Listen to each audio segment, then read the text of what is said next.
Well, hello there. That was Justin's attempt to intro. Well, hello there. Yeah, we're gonna go with that one. Continue, Justin. Welcome to another episode of the Independent Agent Podcast. You don't get to intro anymore. I think this was your first and last intro. You wanted me to do it. I thought you would bring something to the table. I did bring. I brought some awkwardness. Yeah, that's mostly what you bring. Are we drinking first this time? Or are we drinking? We'll give it another go. Last week's you didn't execute as well as I would have liked, so let's try it again. Okay. Well, we are going to start drinking now. All right, so what do you have for me today? I have your Ultra. Delicious. Which is not going to be good, but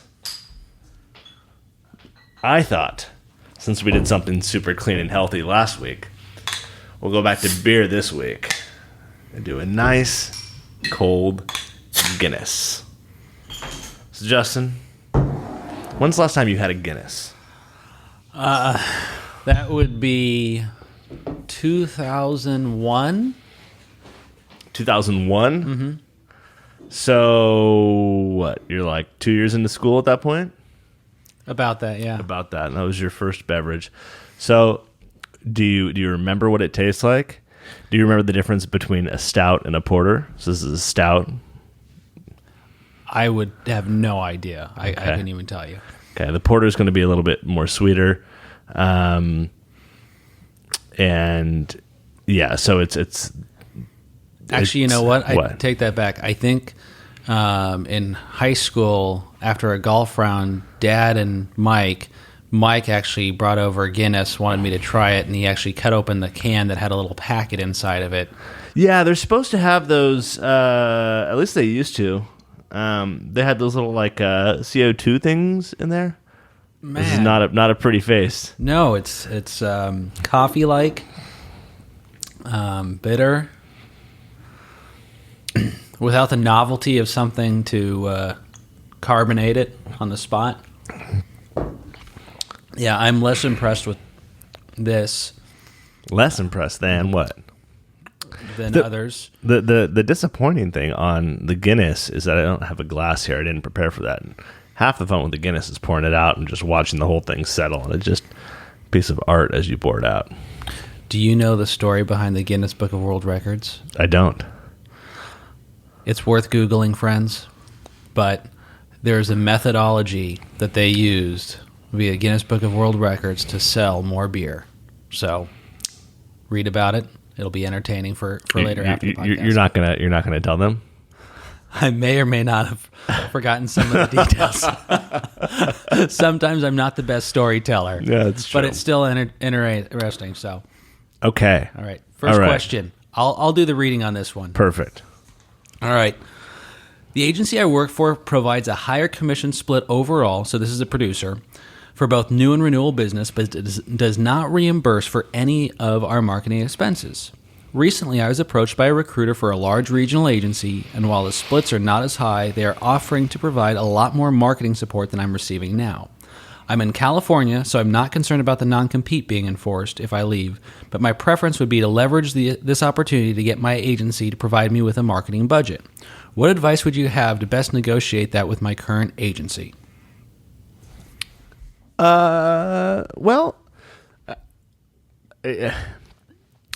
You are going to, and I think the agency knows this too. If you walk and you go to another firm, unless you have ownership on the book, you're like at best going to bring over like half your book, right? And so I don't know if it's as much you're going to be able to leverage that for a higher marketing budget. I would recommend that you lay out a plan of why that's going to increase your production numbers if you had said budget and how that's going to make a difference. I don't know that leveraging, unless you are just an absolute killer, of which you'd probably have the budget anyway, or the budget wouldn't matter to you because you're making so much money. I don't think you're going to be able to leverage an offer from another agency to increase your marketing budget. Especially, I mean, you go to the large agencies, they're going to pay you probably, at least 20, 30, 40% less in commission than what a smaller agency is going to pay you, especially if they're going to give you a marketing budget. I mean, that's my thought. I don't know.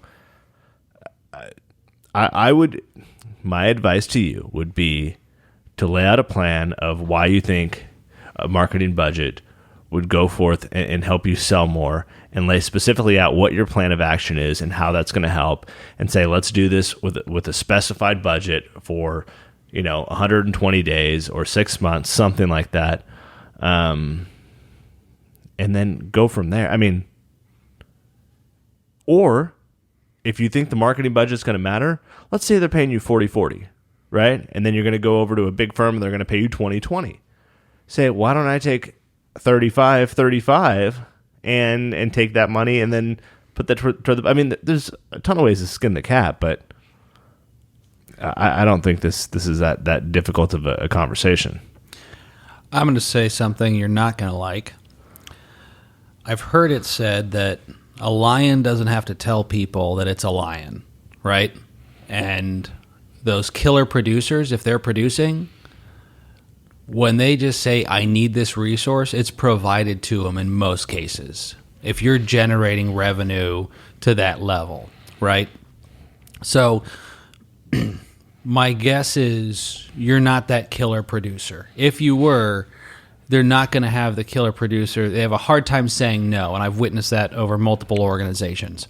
What I would also say is Jordan's point about the commission split's valid. When you are getting paid, and there are some agencies who will pay 60-50 on new and then renewal, I don't know how they make money at that model, right? You look at the resources that you have left to, let alone be able to service the account, and then if there's anything on top of that to go market something, it's not much. So Jordan's point about, hey, take some of that money and put it towards marketing, that is a viable option, and that's showing you taking skin of the game, right? To be clear, do you know if they're referencing marketing as in going to market, as in like account manager support, or like marketing advertising type marketing? Marketing advertising. Okay. And so the other component of that I would say is if I wanted to go and do something, I would come up with a plan. And then I would present said plan to the agency, and I would spend very little time focusing on that nice person elsewhere who is offering me potentially an opportunity elsewhere. I can tell you, and my own employees will tell you, that if someone ever gave them an offer somewhere else, I'm never going to match it. I'm never going to go back and play that game.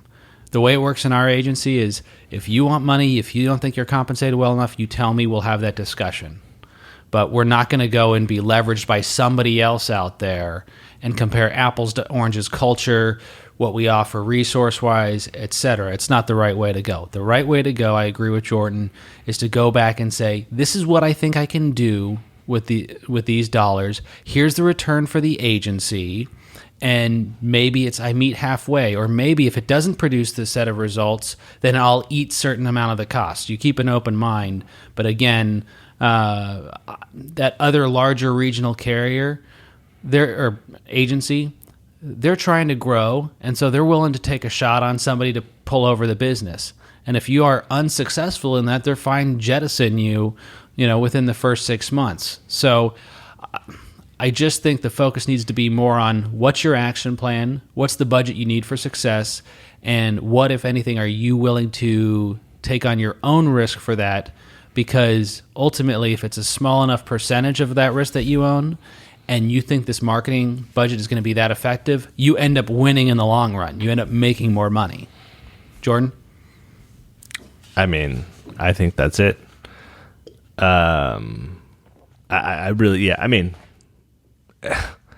there's also, this goes back to the last week's podcast when I said that producers, like marketing and support is helpful, but a reason a producer is successful is because the producer can go out and make relationships.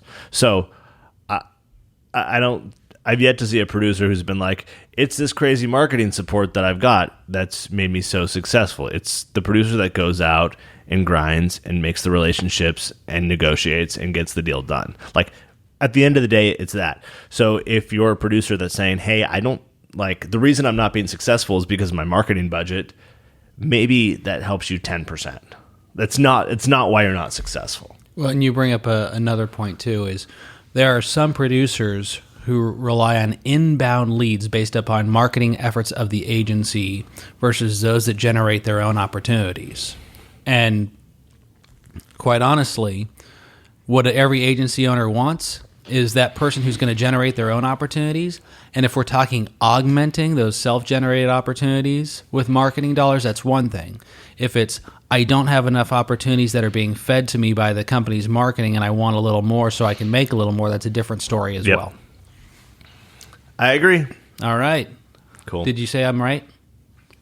No, it was my idea. Well, we both agree. Hey, how offended do you think all the people that are listening right now are by me wearing a T-shirt, Justin?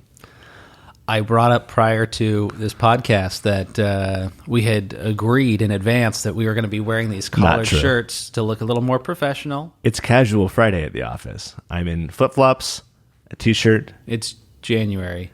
Yeah. Why are you wearing flip-flops? Because we live in Southern California. This is true. It's a great place to live. Yeah. But collared shirt next time, right? Go team. We'll see. All right. See.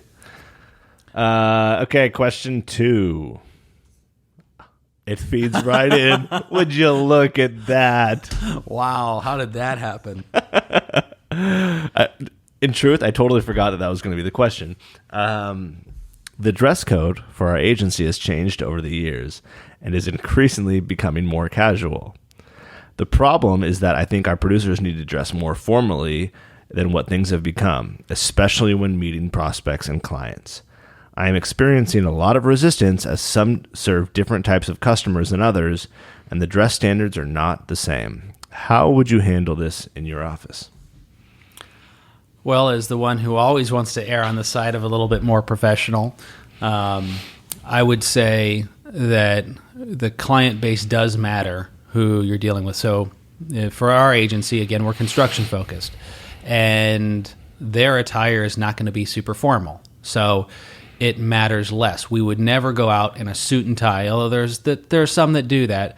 But the comment I got was, I don't trust guys in suit and ties. Now, I also got the comment one of my first appointments I went out on.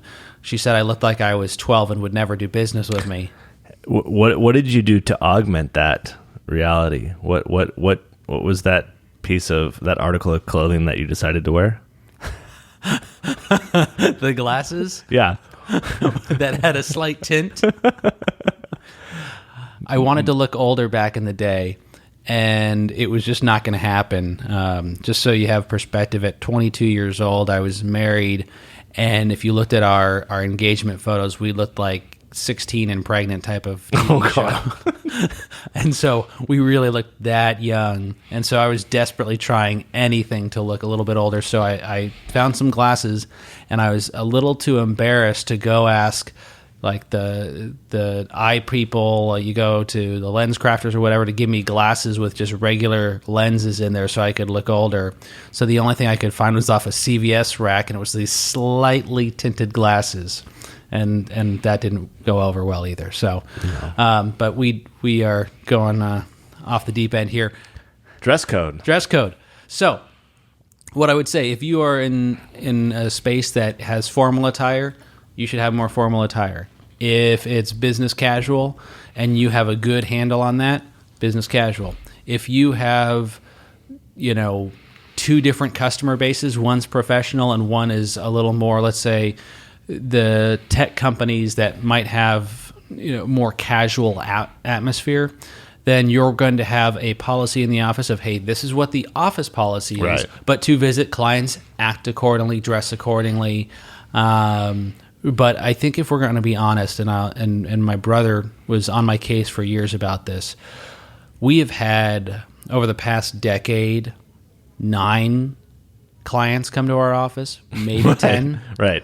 And so who are you dressing up for? What is the purpose of dressing up? Is it just because you were told growing up that you had to dress up? I mean, was how I was trained. That's what you're supposed to do. Or is it, there's a certain level of professionalism which hopefully ingrains in us that we're going to work as a team and not treat this so lackadaisically, etc. Jordan, what are your thoughts?